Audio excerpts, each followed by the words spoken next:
महान त्रिएक परमेश्वर की स्तुति और महिमा हो। हमें अपने संतान होने के लिए चुना हुआ हमारे परमेश्वर पिता का प्रभु यीशु मसीह के द्वारा धन्यवाद करता हूं।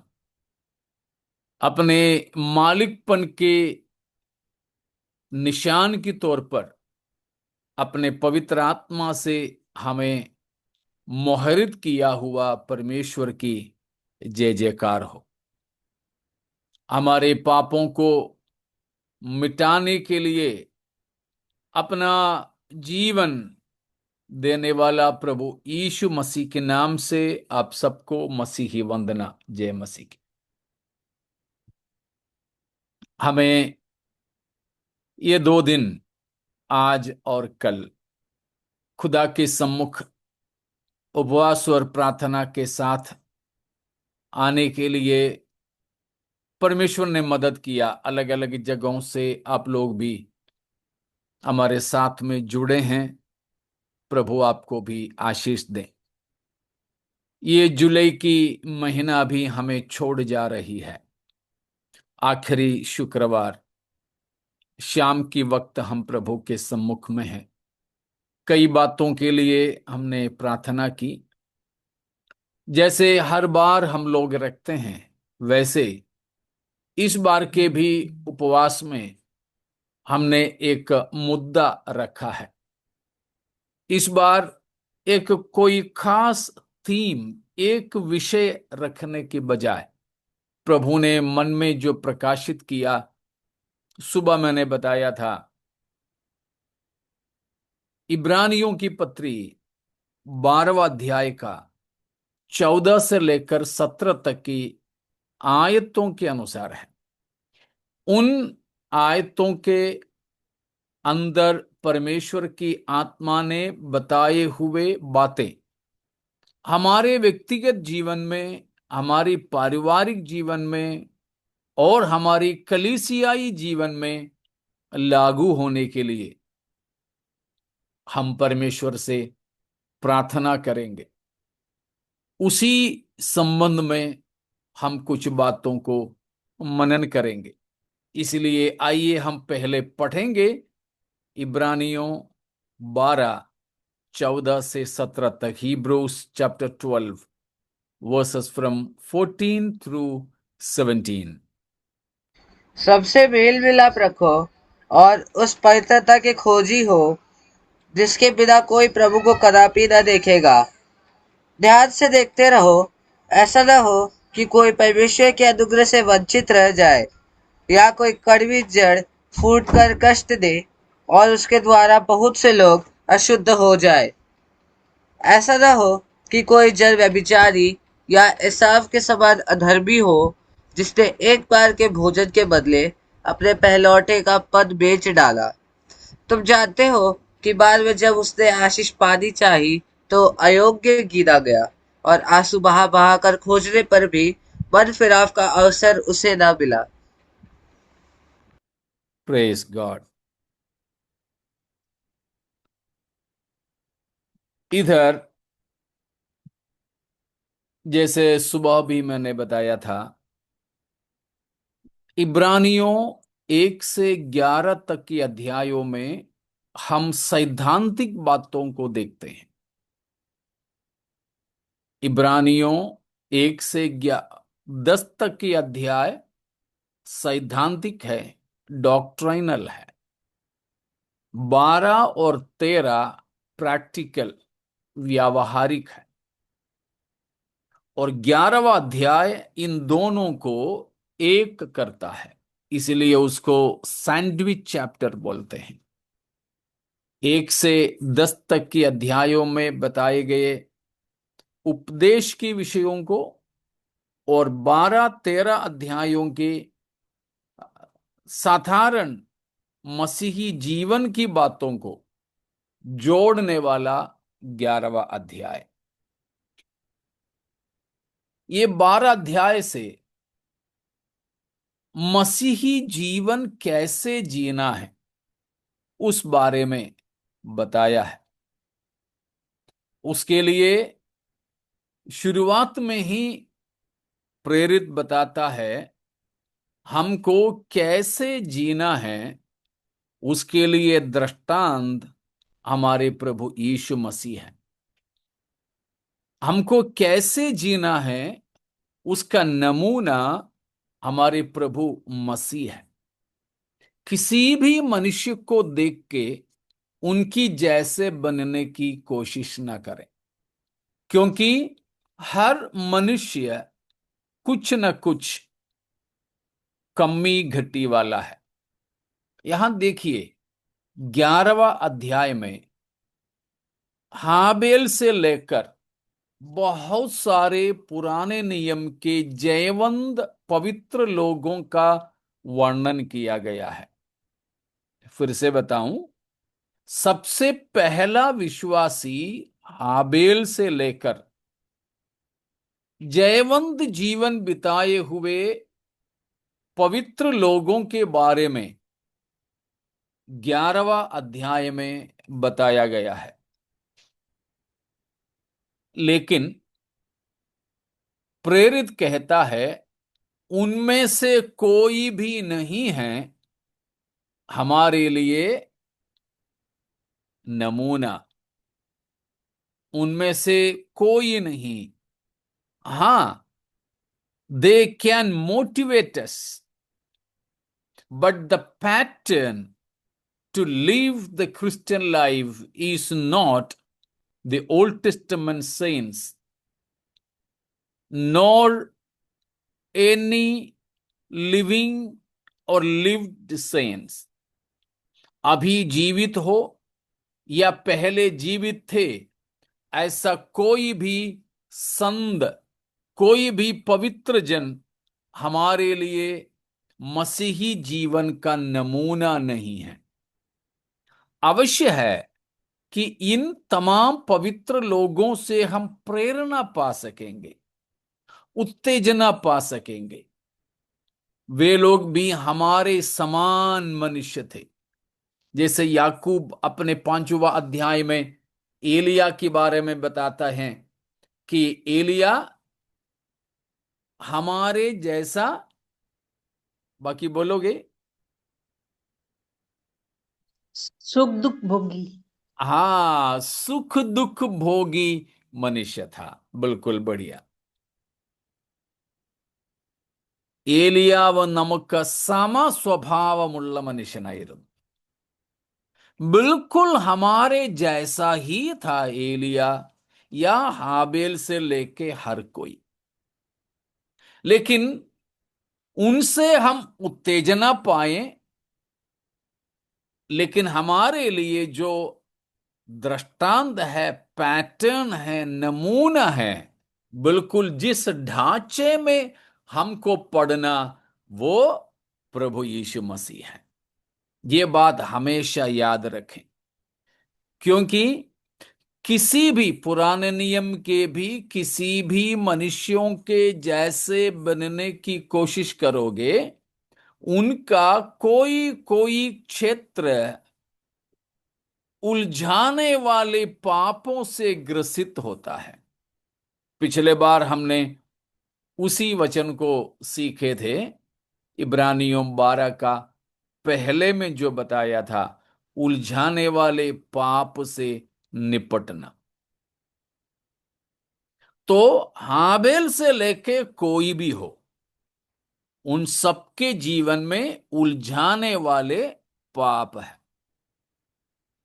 लेकिन केवल एक ही है जिनके अंदर पाप की कोई कण भी नहीं है। जैसे हम कई बार मनन किए थे, वैसे जिसने पाप नहीं किया, जिसकी स्वभाव में पाप नहीं है, जो पाप से अज्ञात था, जो पापियों से अलग था, जिसने कभी पाप क्षमा की प्रार्थना नहीं किया, नहीं करना चाहिए था, और जिसने कभी पाप क्षमा के लिए बलि चढ़ाया हो। किसके बारे में है ये सब कुछ? ये 6 बात यीशु मैंने अभी बताया, प्रभु यीशु यीशु मसीह। मसीह। हाँ, हमारे प्रभु यीशु मसीह। ये 6 प्रकार की योग्यता हमारे प्रभु यीशु मसीह के सिवा और किसी में भी नहीं है। हाबेल से लेके किसी भी भक्तों में नहीं। हमें मालूम है हाबेल के बारे में, नूह के बारे में, इब्राहिम के बारे में, इसहाक, याकूब, मूसा, मूसा की पापा मम्मी, सामुएल, दाऊद, शिमशोन, इस तरह की बहुत सारे भक्तों के बारे में 11वां अध्याय में बताया।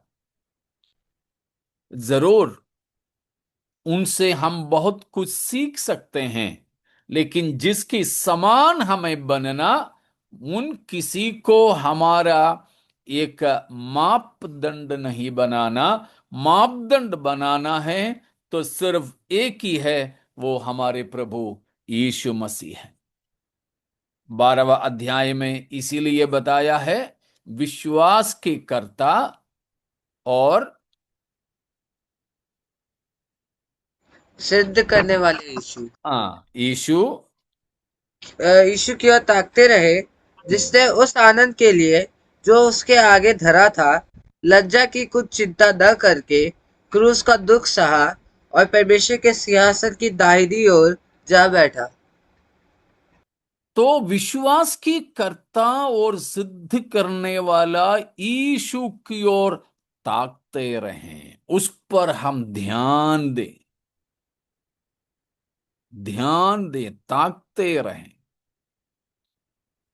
हाँ प्यारो, यहां प्रेरित हमको बताया अगर यीशु मसीह की ओर हम ताकते रहेंगे तो हमें थकने की संभावना नहीं है। मनुष्यों को, हाबेल को देखो, थक जाओगे। अब्राहम को देखो, उदास हो जाओगे। शिमशोन को देखो, दाऊद को देखो। 11वां अध्याय में बताए गए किसी भी भक्त को आप देखिए, क्या हो सकता है हमारे जीवन में?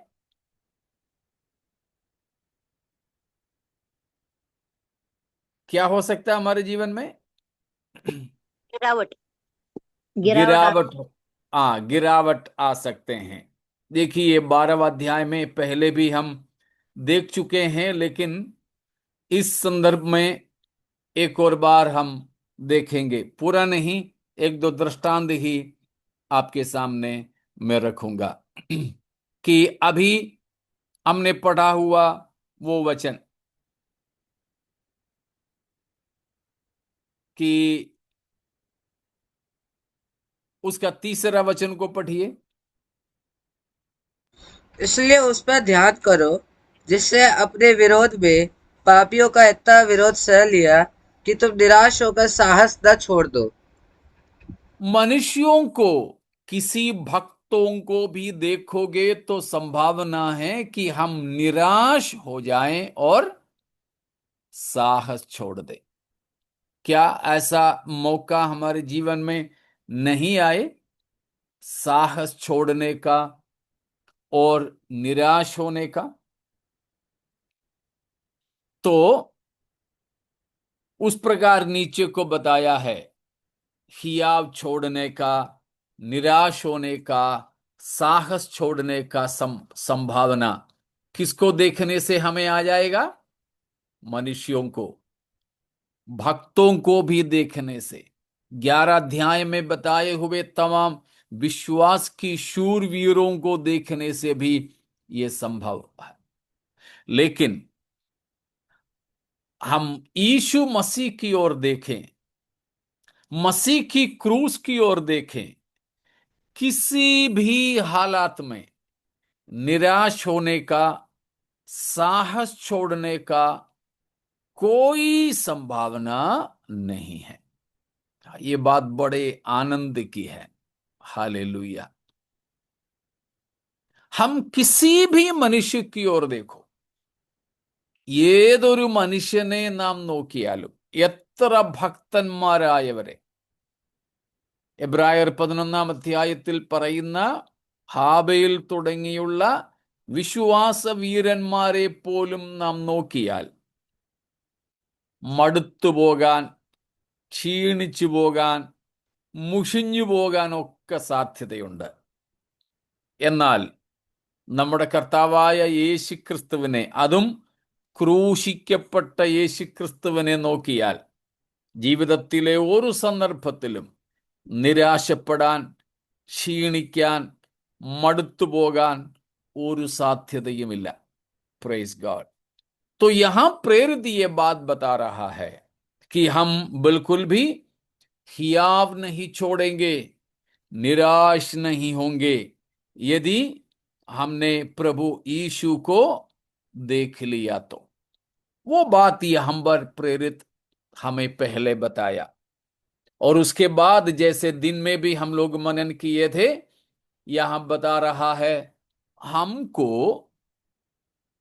उस मसीहियत की सर्वश्रेष्ठ अनुभव में पहुंचाने के लिए प्रभु हमें अनुशासित करता है।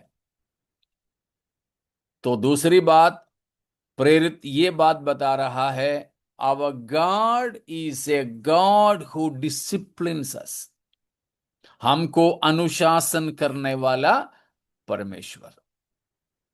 क्या है अनुशासन का लक्ष्य, या ताड़ना देने का लक्ष्य क्या है, क्या उद्देश्य है?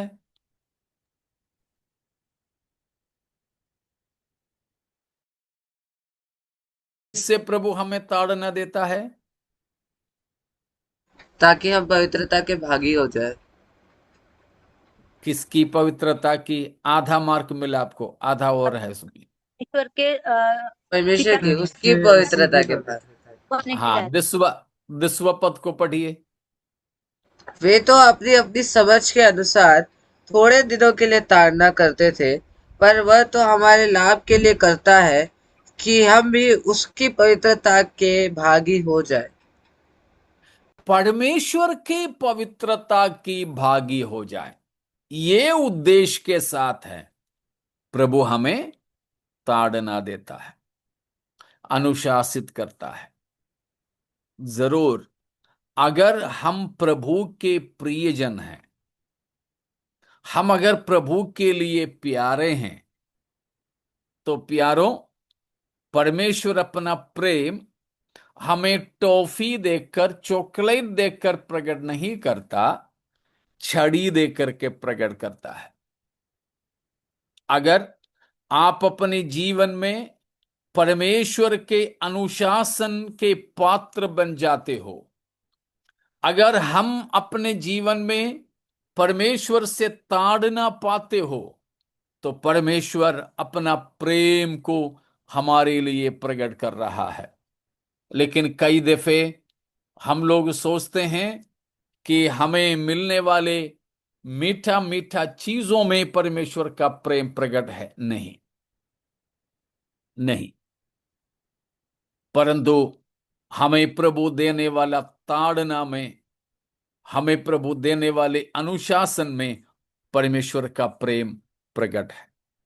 ദൈവം നമുക്ക് നൽകുന്ന ദാനങ്ങളിലും സമൃദ്ധിയിലുമല്ല നമ്മോടുള്ള ദൈവത്തിന്റെ സ്നേഹം വെളിപ്പെടുന്നത്, പകരം അവൻ നമ്മെ അച്ചടക്ക നടപടികളിലൂടെ കൊണ്ടുപോകുന്നതിലാണ്.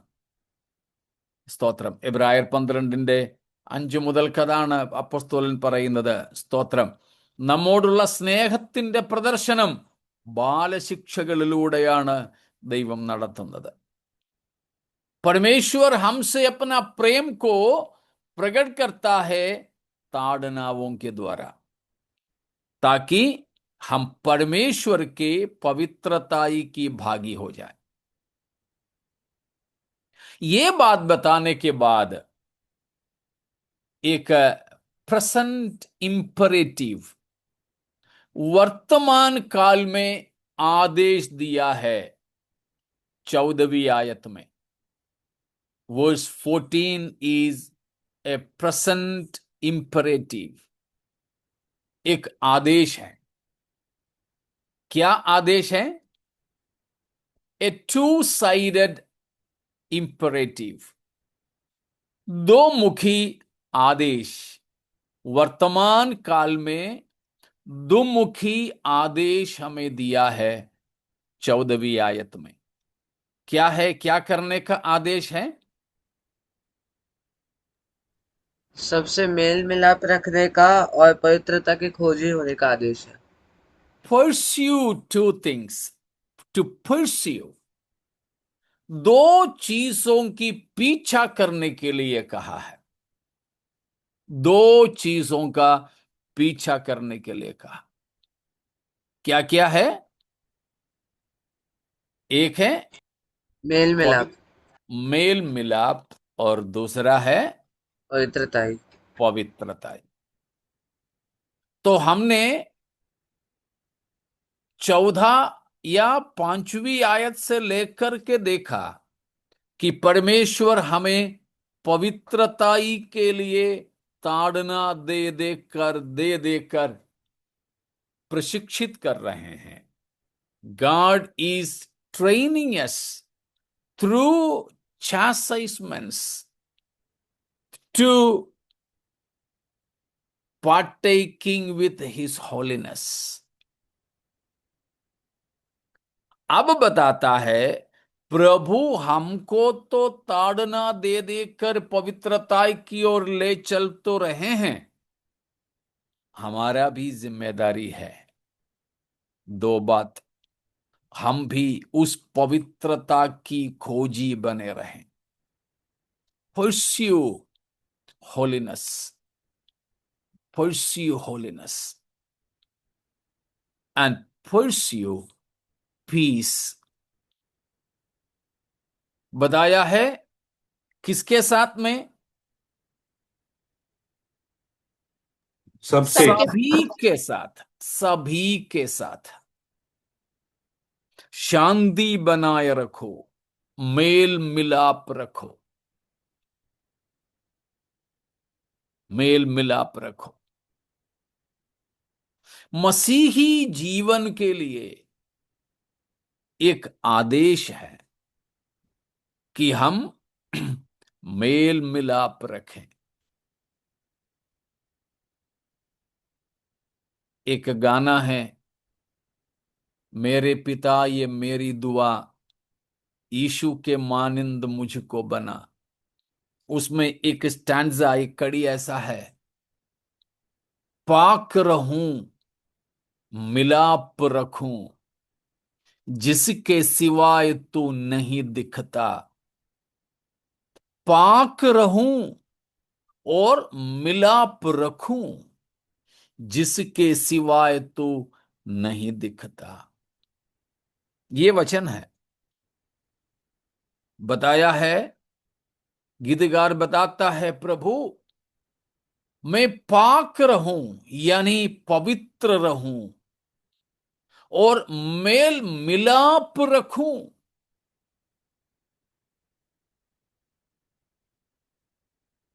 Late me be holy, sanctified and keep peace, reconciliation in relationship, without which no one can see you। यही दुआ है उस गीत के द्वारा। परमेश्वर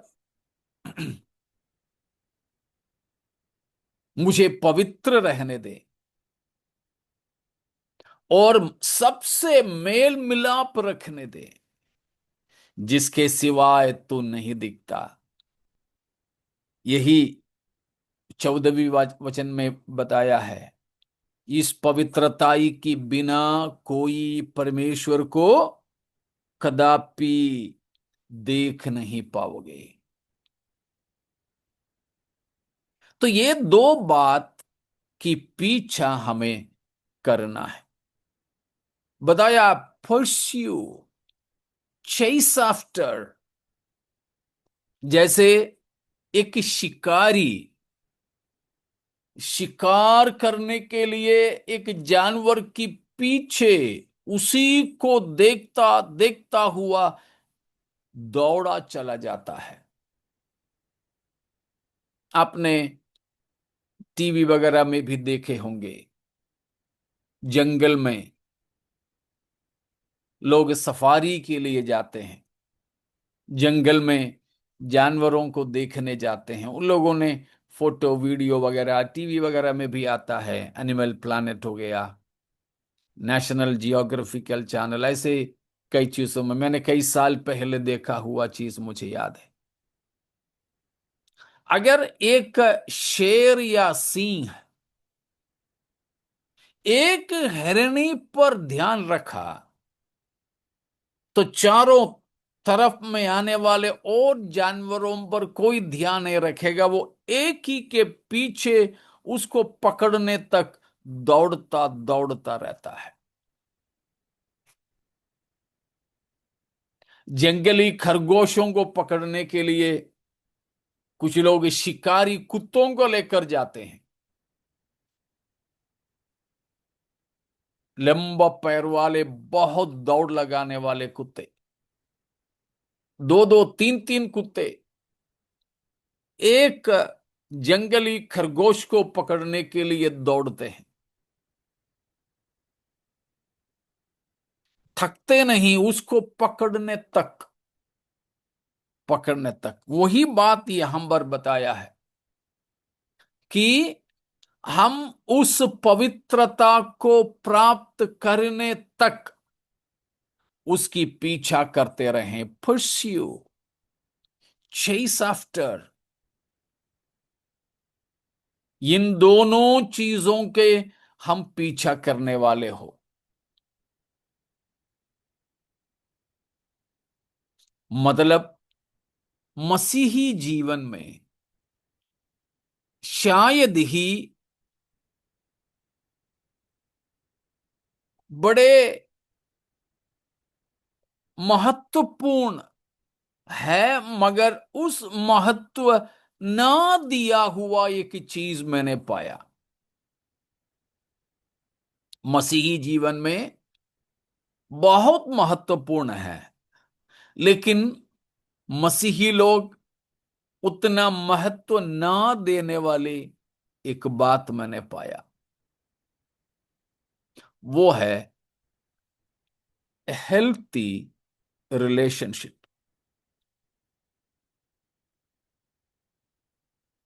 म्यूचुअल हेल्थी रिलेशनशिप।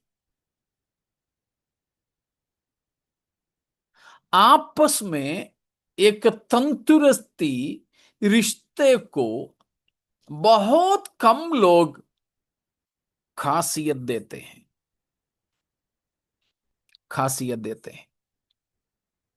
लेकिन परमेश्वर के सामने उस बात का बहुत महत्व है,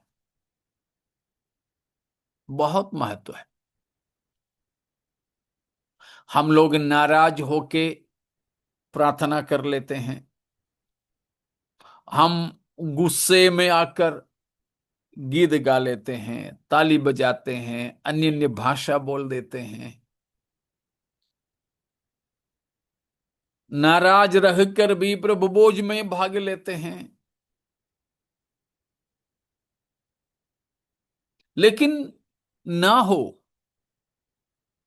ना हो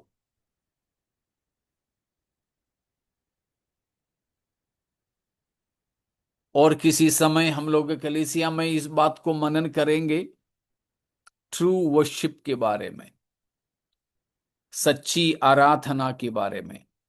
लेकिन अभी के लिए मैं यह बात बताता हूं, what is more important, worship और रेकनसाइल्ड रिलेशनशिप?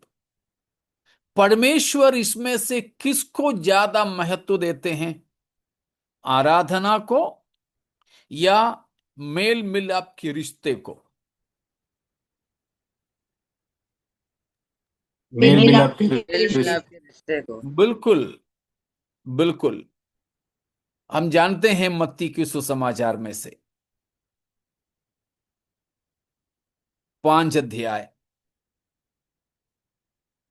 उसकी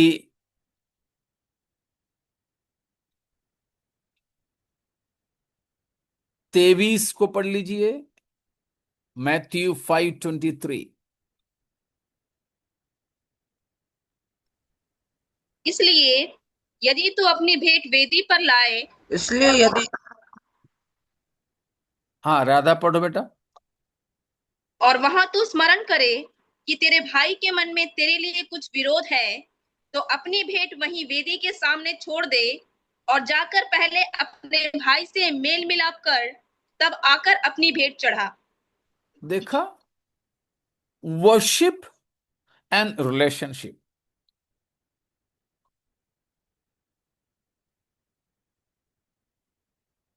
A broken relationship will bruise the spirit of worship. टूटी हुई रिश्ता सच्ची आराधना की आत्मा को बुझा देती है। इसीलिए यहां पर व्यावहारिक मसीहियत में कहा, seek after, pursue, chase after peace with all। सबसे मेल मिलाप रखो। लेकिन कई सारे ऐसे लोग हैं, घर के अंदर भी मेल मिलाप नहीं है। इसका मतलब यह नहीं कि पाप से हमें समझौता करना है, गलत मत समझिएगा। इनमें से कुछ बात हम लोगों ने पिछले रविवार के दिन हमारी कलीसिया में भी मनन किए थे। हम लगातार मनन करते आ रहे उस विषय के संबंध में, इसलिए मैं दोहराना नहीं चाहूंगा। बस रोमियो 12 का 18 पढ़ लीजिए। रोमन्स 12:18।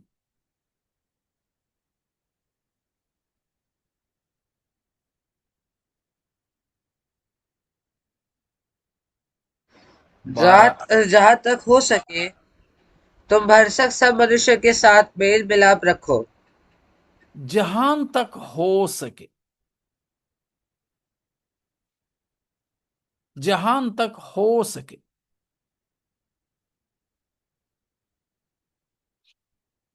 हमें मेल मिलाप रखने का कुछ तजुर्बे हैं। पिछले हफ्ता भी हमने उसके बारे में देखे थे, 1 कुरिन्थियों 5वें अध्याय में से भी। इसीलिए यह मत सोचिए कि किसी से हम लोगों का रिश्ता उतना अच्छा नहीं तो हम पापी है। लेकिन वो रिश्ता बिगड़ने का कारण सामने वाले का पाप हो तो इसमें से हमें आजादी है। लेकिन हमारे किसी गलती, कमजोरी या हमारी किसी त्रुटि के कारण ऐसा किसी के साथ हमारे रिश्ता बिगड़ा नहीं होना चाहिए। दो बात मैं पहले भी कह चुका।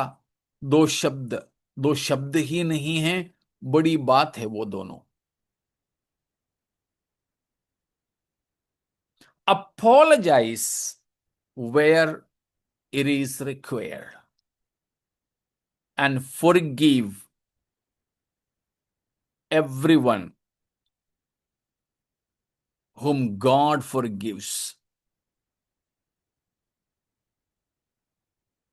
जहां हमें माफी मांगना है वहां माफी मांगे। जिनको माफ करना है उन्हें माफ करें। किनको माफ करना है? जिनको प्रभु माफ करना चाहता है उनको हम भी माफ करें। हमसे कितने भी बड़े अपराध किए हो, इसलिए प्रभु यीशु मसीह ने कहा, अगर तुम्हारा भाई तुमसे गलती करता है, कितने बार? पतरस ने प्रभु यीशु मसीह से पूछा था कि प्रभु मैं कितने बार अपने भाई को क्षमा करूं? 7 बार या 70 बार?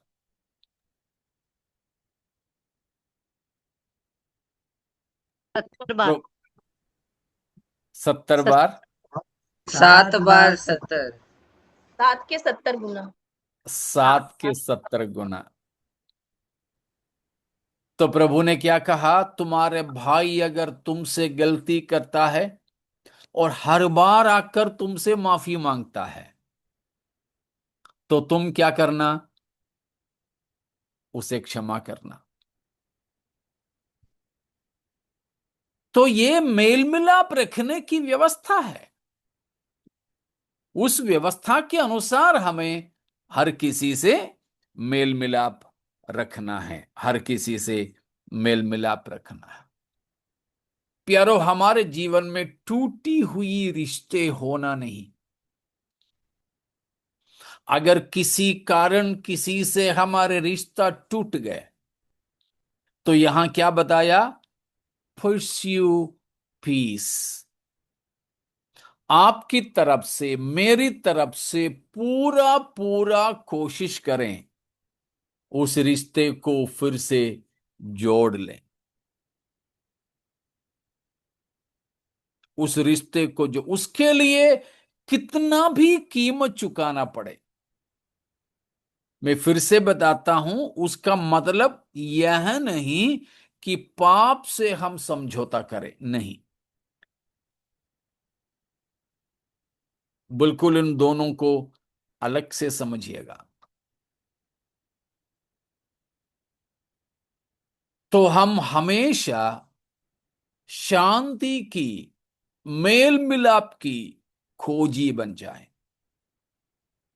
जैसे प्रभु यीशु मसीह ने पहाड़ी उपदेश में बताया, धन्य है वे जो मेल कराता है, मेल मिलाप कराने वाले हो।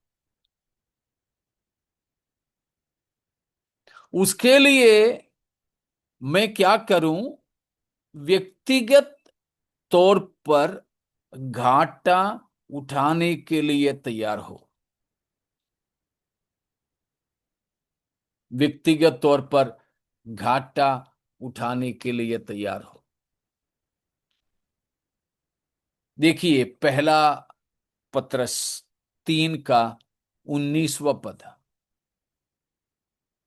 1 पीटर 3:19।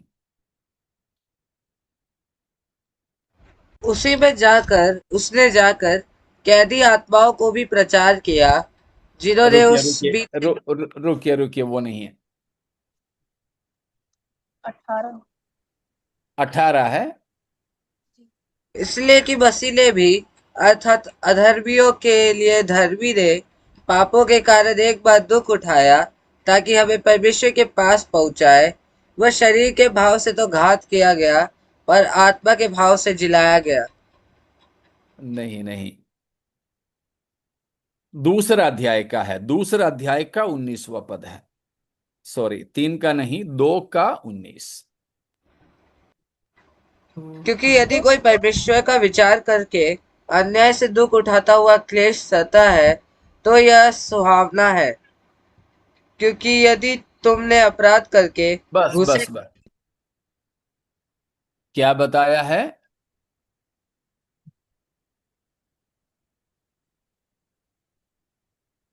क्या सुहावना है?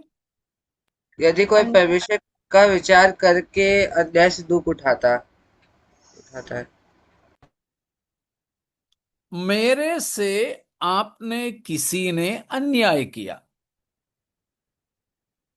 लेकिन परमेश्वर की पहचान के कारण मैं उसको खुशी से सह लेता हूं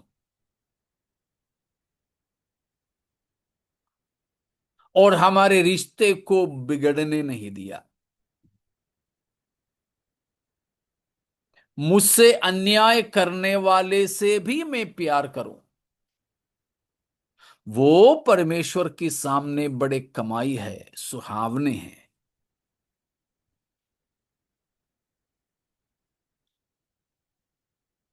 लेकिन बदले में कुछ बदली करने मैं न जाऊं। लेकिन उसका मतलब क्या नहीं है? कोई व्यक्ति प्रभु को छोड़ करके जा रहे हैं, प्रभु की वचन का उल्लंघन करता है, पाप में गिरते गिरते चले जा रहे हैं, उसके लिए बोलते हैं ना, 17वां इब्रानियों 12 का 17 पढ़ लीजिए।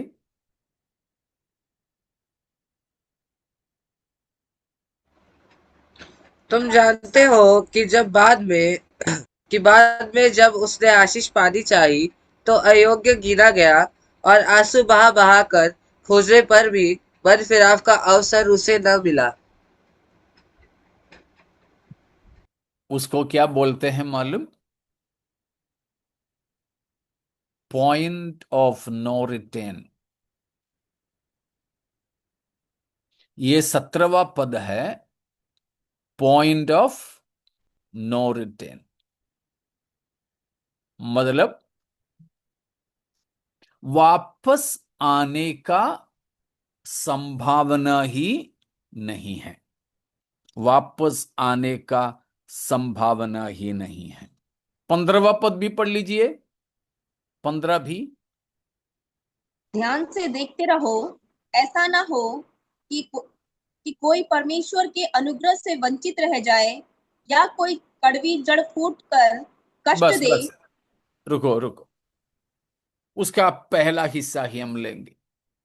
सावधान से देखते रहें कि कोई भी परमेश्वर के अनुग्रह से वंचित ना रह जाए।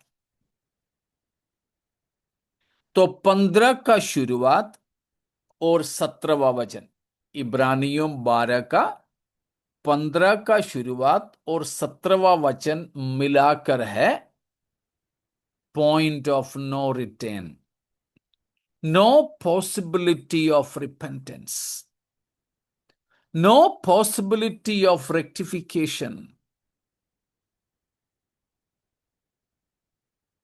No possibility of receiving grace. परमेश्वर के अनुग्रह को प्राप्त करने का संभावना ही खत्म हो गया। ऐसा दूर चले गए कि वो वापस ही नहीं आ सकता है। ऐसा पाप में गिरे कि मन फिराव ही नहीं हो सकता है। बड़ा खतरनाक स्थिति है। ऐसों से मेल मिलाप रखने के लिए नहीं कहा है। यूहन्ना की भाषा में बोले तो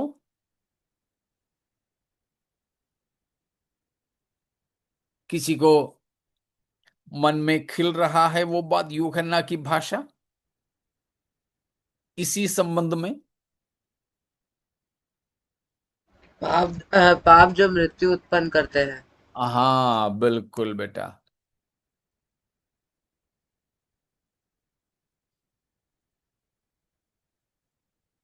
पहला यूहन्ना 5 का 16, 1 जॉन 5:16। यदि यदि कोई अपने भाई को ऐसा पाप करते देखे जिसका फल मृत्यु ना हो, तो विनती करे और परमेश्वर उसे उनके लिए जिन्होंने ऐसा पाप किया है जिसका फल मृत्यु ना हो, जीवन देगा और जीवन देगा। पाप ऐसा भी होता है जिसका फल मृत्यु है, इसके विषय में मैं विनती करने के लिए नहीं कहता। देखा, मरणहार पाप करने वालों के लिए प्रार्थना नहीं करना, मृत्यु के लायक पाप करने वालों के लिए प्रार्थना नहीं करना, उनकी क्षमा के लिए, उनके वापस आने के लिए, उनकी मन फिराव के लिए, प्रभु उनको क्षमा करने के लिए, परमेश्वर उनको जीवन देने के लिए प्रार्थना नहीं करना। तो जब सबसे मेल मिलाप रखो बोलने से ये बात हमको समझना चाहिए। कुछ लोग गलत तरीके से इस वचन को बताते हैं। हाँ, सबको मेल मिलाप रखने के लिए बोला है, इसीलिए किसी से भी किसी का भी विरोध ना करो, सबको ग्रहण करो, सबको स्वीकार करो। नहीं, वो नहीं है मतलब। इसलिए पौलुस ने रोमियो 12 का 18 में बताया, जहां तक हो सके सबसे मेल मिलाप रखो। हमारे अंदर किसी के भी प्रति घृणा, नफरत न हो। जरूर आपकी जीवन की कुछ कार्यों को, आपकी कुछ क्रियाओं को मैं घृणा करूं, लेकिन आपको नहीं। कभी किसी भी व्यक्ति से हमें घृणा, नफरत, दुश्मनी नहीं रखना है, किसी भी व्यक्ति से। लेकिन हां, लोगों के कुछ कुछ कामों से हमें विरोध करना है। क्या हमारे अंदर नहीं है ऐसी बातें जिसकी हम विरोध करते हैं, जिसको हम सहमत नहीं है, जिससे हम सहमत नहीं है? नहीं, हमारे जीवन में है। जरूर हमारे अंदर भी ऐसी चीजें हैं जो हम नफरत करते हैं। उसी तरह सामने वाले के अंदर के भी कुछ बातें होंगे जो हम नफरत करें, लेकिन वो व्यक्ति से कभी नफरत ना करें। अभी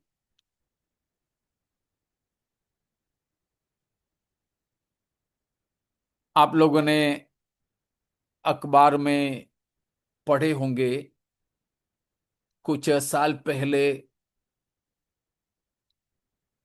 ग्राहम स्टेन्स करके एक प्रभु के दास, उनकी छोटे नाबालिग दो बच्चों को, बेटों को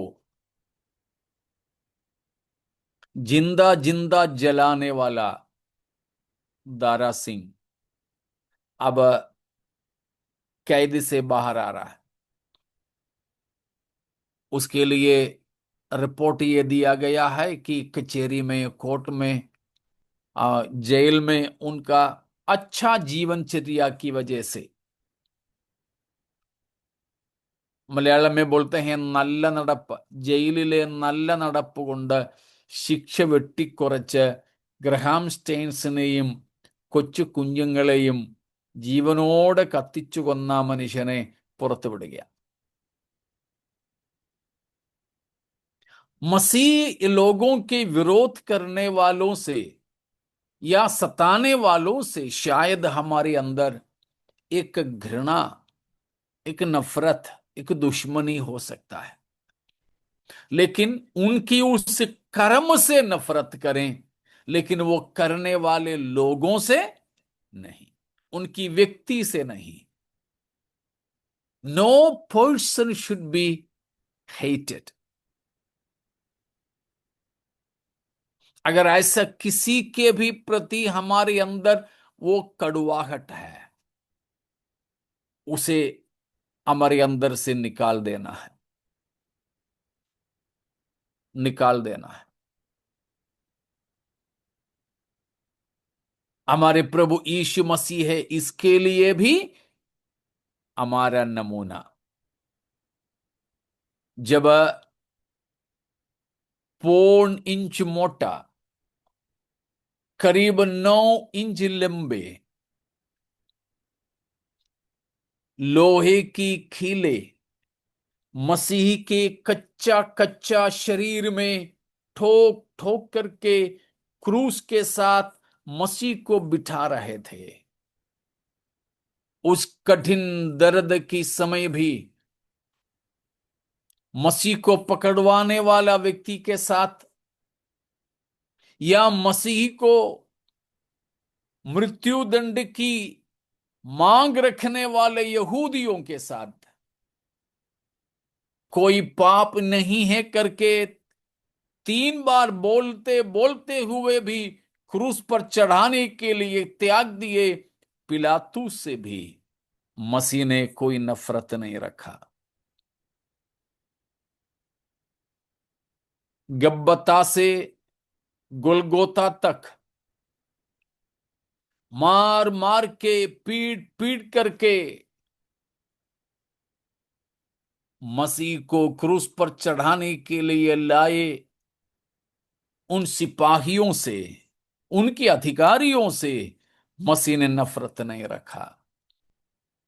परंतु उस दर्द में तड़पते तड़पते भी चिल्ला करके मसीह ने कहा, अव्यक्त तरीके से, स्पष्ट बोल नहीं पा रहा था मसीह, क्योंकि मसीह का जीभ का क्या हुआ था, याद है आपको ना?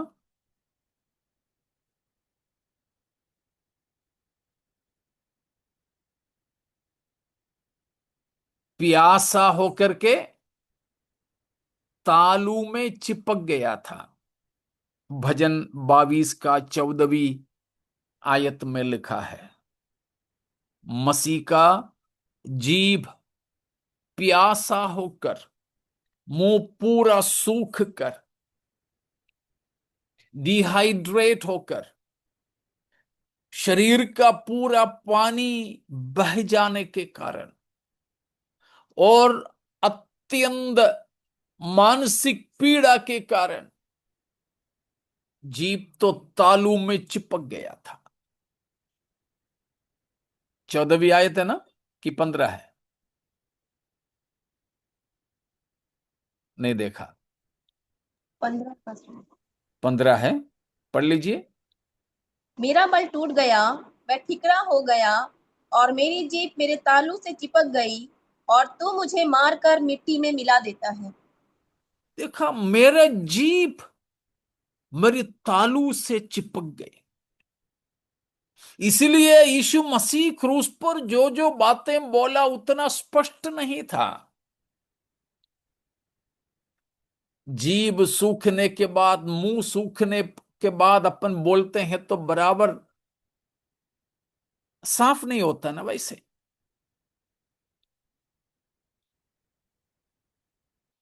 बाइबल में क्रूस पर से मसीह ने कहे हुए बात तो लिखा है, उसका मतलब ये नहीं कि बड़ा अच्छे से जैसे हम लोग माइक से प्रचार करते हैं, अभी मैं जैसे बोल रहा हूं वैसे नहीं बोल रहा था मसीह। लेकिन तब भी मसीह ने क्या कहा, हे पिता इन्हें क्षमा कर, ये नहीं जानते कि वे क्या करते हैं। उसे पहले हमें मालूम है कि प्रभु यीशु मसीह को गेत्सेमनी की वाटिका में पकड़ा, बंदी बनाया, और पतरस ने तलवार लेकर के किसी को मारा। महायाजक के चेले का कान कट गया। यीशु मसीह ने यह नहीं पूछा अरे गले में मारने की बजाय कान क्यों काटा, नहीं पूछा। परंतु वे लोग कैद किए हुए हाथों से भी उस कटा गिरा हुआ कान की टुकड़ा लेकर उसकी कान में लगाकर उसे चंगा किया। यही प्रभु हमारे लिए नमूना है, नमूना है। प्यारों, मसीही जीवन में हम में से कोई भी कैसे लोग ना बने, नफरत में, घृणा में रहने वाले ना बने। परंतु ये दो चीज, मेल मिलाप की खोजी हो, जितना हो सके उतना हम हर किसी से मेल मिलाप रखें। जिनको क्षमा करना, क्षमा कर दो। क्षमा करना कमजोरी नहीं है, लोग समझते होंगे, लेकिन नहीं। बदला लेने के लिए ज्यादा ताकत चाहिए कि क्षमा करने के लिए ज्यादा ताकत चाहिए? क्षमा करने के लिए। क्षमा करने के लिए चाहिए। ये हमारे अकेले की ताकत से नहीं होगा। ये संभव करने के लिए परमेश्वर ने अपना आत्मा को हमारे अंदर दिया है, पवित्र आत्मा को हमें दिया है। पवित्र आत्मा को केवल गाने की आखिरी में हिलाने के लिए नहीं, अन्य अन्य भाषा बुलवाने के लिए नहीं, उससे बढ़कर सामान्य ताकत से जो क्षमा नहीं कर सकता, वो क्षमा करने की शक्ति देने के लिए पवित्र आत्मा हमें दिया गया है। मेल मिलाप रखने के लिए पवित्र आत्मा हमें दिया गया है। लोग ये कहते हुए मैंने सुना, उस व्यक्ति का नाम सुनते ही मुझे वो सब याद आ जाती है। प्यारों, पवित्र आत्मा का अधीन में नहीं है हम पवित्र आत्मा के अधीन में नहीं है। अगर ऐसा है तो हम ऐसे ना हो प्यारों। हमसे बहुत बुरा किए हुए लोग होंगे, उनका नाम सुन के हमारा खून उबलना नहीं, उनका नाम सुन के हमारे अंदर हमारा दांत पिसना नहीं, उनका नाम सुन के हम क्रोध से कपना नहीं। उन किसी को सामने देखें, हमारी आंखें गुस्सा की मारे लाल नहीं होना, हमारी मांसपेशियां खींचे नहीं जाना, नहीं। उनसे भी प्यार के साथ, मुस्कान के साथ, क्षमा करने की पवित्र आत्मा की सामर्थ के साथ बर्ताव करना है। उसके लिए अपने जीवन को समर्पण करें। इन्हीं बातों के लिए हम इस बार उपवास लेके प्रार्थना कर रहे हैं। ये सब बातें केवल प्रचार करने की बात नहीं, सीखने की बात नहीं, परंतु ये सब हमें अपने जीवन में लागू करने की बात है। उसके लिए मैं फिर से बताता हूं, हमारी विल पावर से, हमारी इच्छा शक्ति से नहीं होगा। परमेश्वर की आत्मा की सामर्थ चाहिए। हम आज वो मांगे, प्रभु मुझे भी, मेरे परिवार के हर सदस्य को, हमारी कलीसिया के हर सदस्य को, हमारी संस्था के लोगों को आप ये सामर्थ दीजिए, ताकि हम हर किसी से मेल मिलाप रखें और पवित्रता की खोजी बने। उसके बिना हम कोई प्रभु को देख नहीं सकेंगे। तो आइए अपने आप को उसके लिए समर्पित करें।